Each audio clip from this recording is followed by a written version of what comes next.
በስተመጨረሻም እንግዲህ የኔና የፍቅረኛ ታገተ ማለት ነው። እነ ቅዱሴ አስረውት ካለበት አምጣ ተባለ። እንግዲህ መርሲሞይ እነ ኪራና ናሆሜ እጅ ላይ ገብቷል። እንዳያቸዋት እንግዲህ እሌኒም አመልጣለች። ልጇን ግን እዛ እያሰቃየባት ይገኛል። ይሄ ጨካኝ የሆነ ሰው በትበይ ዊ ባትበይ የራስሽ ጉዳይ እያለ ለህፃን ልጅ እንኳን የማይራራ ነው መርሲሞይ ማለት እንግዲህ በተዘዋዋሪ እንደምንም እጃቸው ላይ እንዲገባ አደረጉ ማለት ነው። ከዚህ በኋላማ የሁላችሁ በዚህ በ30 ሰከንድ ውስጥ ምን እንደሚመጣባችሁ አታውቁም። ይልቁንስ ብትለቁኝ ነው የሚሻላችሁ። እመኑኝ፣ ውርድ ከራሴ በሉ። አንድ ነገር ለማድረግ ብትሞክሩ ብዬ ያለ ቢያስፈራራቸውም አሁን ምን ልታመጣ ነው? ቀጥል ብለው እንግዲህ ኪራና ናሆሜ ጥፍንግ አድርገው ይዘውት ሄዱ። ያም ልጁ ደግሞ በቅርብ ከእስር ቤት ነው የወጡት። ስለዚህ ያለ ምንም ምክንያት ራሱ ባጠፋው ጥፋት እኛኑ መልሶ እስር ቤት ከቶናል። እና እኔ አሁን የምፈልገው የውላችሁ ከእናንተ የበለጠ እኔ እሱን እፈልገዋለሁ። ስለዚህ እኛ የቀመስናትን እስር ቤት መርሲሞይ መቅመስ አለበት፣ አለበለዛማ አይሆንም። እንደምንም መታሰር አለበት አለ ልጁ። ኦሆ እናንተ ትፈላለጋላችሁ እንዴ? አለ። አዎ መርሲሞይ የሚባል ራስ ወዳድና መጥፎ ሰው ነው። መርሲሞይ የሚባል መጥፎ ሰውና በቃ መጥፎ አይገልጸውም በአጠቃላዩ። ስለዚህ እኔ የቀመስኳትን እስር ቤት እሱን መቅመስ አለበት፣ አለያማ እንደዚሁ በቀላሉ አንላቀቅም አለ ልጁ። ጥሩ፣ እንደዛ ከሆነም ጥሩ ነው። ለማንኛውም አሁን እኛ የምንፈልገው መርሲሞይን ብቻና ብቻ ነው። እኛ ከእናንተ ምንም አይነት ጉዳይ የለንም። ስለዚህ ባካችሁ አግዙን እኮ። ልያው ትንሹ ልጅ አቅጣጫውን ይሰጣችኋል፣ ይዛችሁ ትመጣላችሁ አለ። እንግዲህ ልጅቷን ካደረገበት ሄዶ ይነግራችኋል። እሱን ወደ እስር ቤት ይከቱታል። አያችሁ፣ ናሆም እንግዲህ እንዳያችሁት በቁጭትና በንዴት ሊሞት ነው ማለት ነው። በጣም ነው የተናደደው። ምክንያቱም ያኔ ሰኒን እንደዛ ስታንገላታ ዝም ባልልህ ኖሮ ዛሬ እኛ ላይ ባልደረስክ ነበረ። ከዚህ በኋላ ግን ይኸውልህ እመነኝ ዋጋ አስከፍልሃለሁ አለው። እሺ ምንድን ነው የምትፈልጉት ከኔ ሲልም የምንፈልገው ህጻኗን የት ነው ያደረግከው?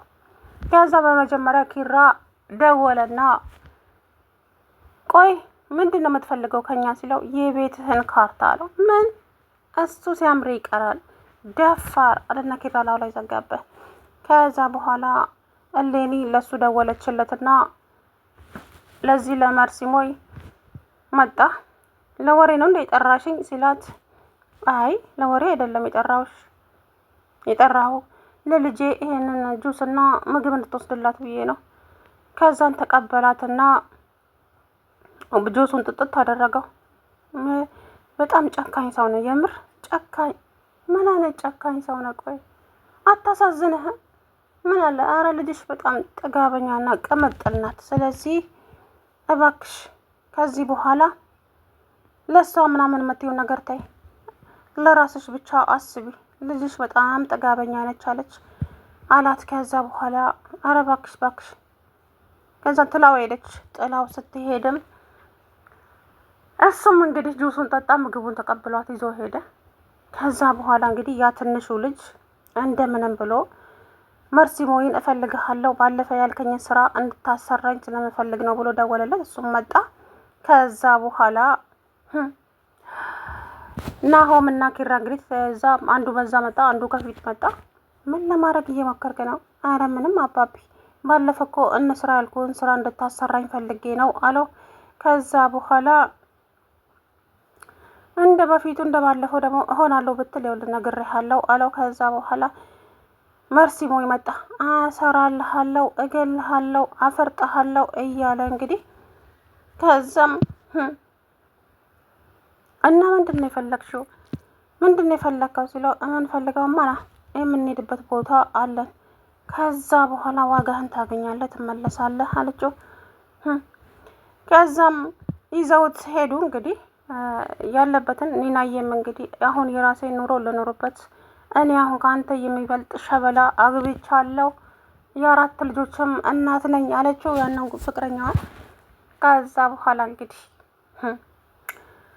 ለቅዱሴ እንደው ከአንጀቱ ነው የሳቀው ትላንትና ማለት ነው። እውነት እኔ ራሴ በጣም ነው የሳቅኩትና ይገርማል። ቆይ እናንተ ተዋውቃላችሁ እንዴ?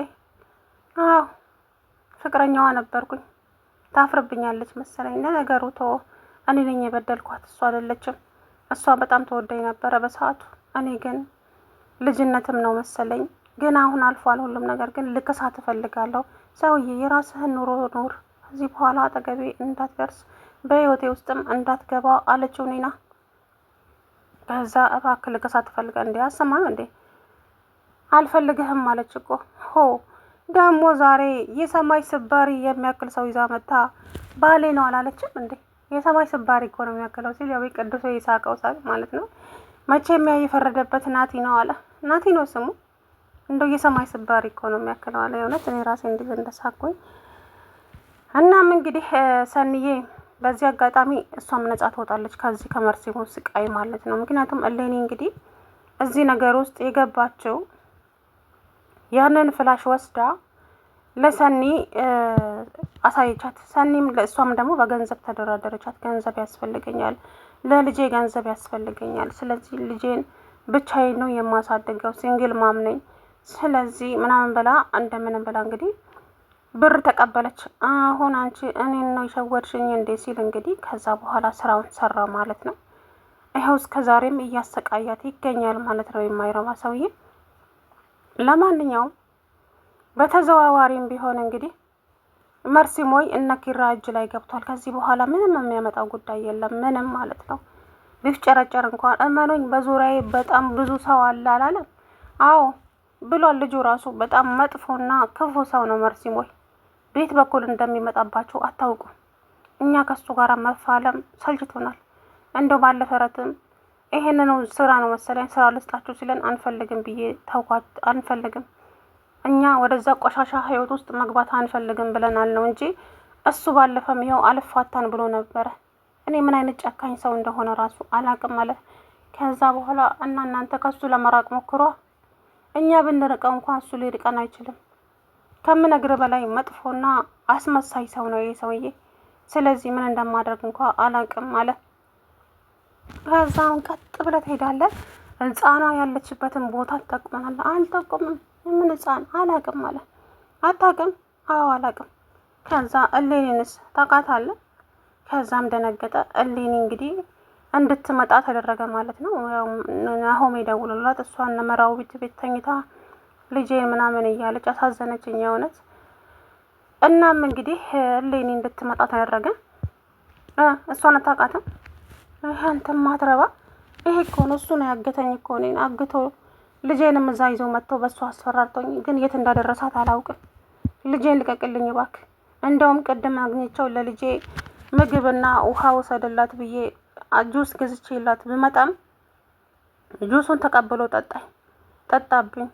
ልጅሽ ትቢተኛ ናት፣ ልጅሽ ጥጋበኛ ነች አለኝ። ይሄ ለሰው ልጅ የማያዝንና ክፉ ሰው ነው። ግን ምን እንደማደርግ አላውቅም። እውነቴን ነው የምላችሁ። ግን ልጄን ናፍቃኛለች። ልጄን አንድ ነገር እንዳደርግብኝ አልፈልግም። ምንም ማያደርጋት። አንቺ ተረጋጊ። እንዴት ነው የምረጋጋው? መረጋጋት የሚባለው ነገር ምንድን ነው? ልጄን እኮ ነው የወሰደብኝ ይሄ ክፉ ሰው እያለች እሌኒ በእኔ ይሁንብሽ፣ ዝም በይ በቃ አላት ኪራ። ከዛ በኋላ እሷም ለመረጋጋት ሞከረች፣ ግን ደስ ብሏታል። መርሲሞይ በነ ኪራ እጅ ስለተያዘ ማለት ነው። የቤቱን ካርታ አምጣ አለ እኮ ጭራሽ። ግን ድፍረቱ እንደው የእውነት ይሄ መርሲሞይ ድፍረቱ አጠይቁኝ። የእውነት ሰው የሚባል ነገር አይፈራ፣ የራሱን ነገር ብቻ ነው የሚያንጸባርቀውና እንግዲህ ያ ልጁም የኒና ፍቅረኛ ከኪራ ጋር ተደባደቡ ማለት ነው እስከሚበቃቸው ድረስ ሁለቱም። የእውነት እንዴት እንዳሳቁኝ ትናንትና። የሆነ እኛ በሬዎች ሲጣሉ እንዴት ነው እንደዛ ነው የሆኑት ማለት ነው። የምሬን እኮ ነው። በሬ ሲጣላ እንዴት ነው ሀገራችን ላይ እንደዛ ነው የተደባደቡት ኪራና ያ ልጁ ማለት ነው። ለማንኛውም እንግዲህ ከዚህ በኋላ ምን የሚመጣ ይመስላችኋል? መርሲሞይ እስር ቤት ይገባል፣ የእሌኒም ልጅ ትወጣለች፣ ሰኒዬም በነጻነት ትኖራለች ብዬ አስባለሁ። እንግዲህ እንደኔ እይታ ከዚህ በኋላ ስቃይ የሚባል ነገር አይመጣም። ሰላም ውድና የተከበራችሁ የቻናሌ ቤተሰቦች እንዴት ናችሁ? አለው ደህና ነኝ። እንግዲህ ትናንትና እንዳያችሁት ነው መርሲሞይ ኪራ እጅና ናሆሜ እጅ ላይ ገብቷል። እዚች ምድር ላይ ያለኔ ወንድ የለም፣ እኔ ብቻ ነኝ ወንድ፣ ማንም እኔን የሚገጥመኝ ወንድ የለም እያለ ሲያናፋ እንግዲህ እንደምንም ብለው እጃቸው ላይ አስገብተውታል። ጎሮሮውን ይዘው እንግዲህ ወደ ነኪራ ቤት ይዘውት ሄደዋል። ያም ልጁ ይፈልገዋል። ምክንያቱም ልጁም እንግዲህ እኔ ቀመስኳትን እስር ቤት እሱን መቅመስ አለበት ግዴታ ወደ እስር ቤት መሄድ አለበት፣ አለያማ እንደዚሁ በቀላሉ የሚሆን ነገር አይደለም ማለት